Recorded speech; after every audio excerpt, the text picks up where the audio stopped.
Today, let's read from Proverbs chapter 13 and verse 10. It reads, "Pride leads to conflict. Those who take advice are wise." You know, I've been around churches and ministries my entire life. I'm a preacher's kid. I've been in ministry for over 15 years. And one of the things, unfortunately, that I've seen from time to time in preachers is pride. And so I have something to say to ministers today, and that is that ministry is not sports. Now, I love sports just as much as the next man. But in sports, you're trying to compete against somebody. You're trying to come out ahead of them. You're trying to get more points on the board. And that's great.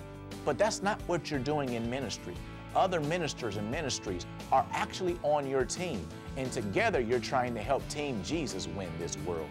And so don't let pride cause you to have a problem with other ministries. Don't let pride cause you to criticize them because they happen to be having a success that you aren't having right now. Don't let pride cause you to not learn from what God is doing with other ministries because they may not be from your camp or because they don't do exactly the things exactly the way you do them. Don't let pride keep you from being effective in winning people to Jesus. Be like Jesus, who said, "I am meek and lowly in heart." And you'll find God will use you to help him to win.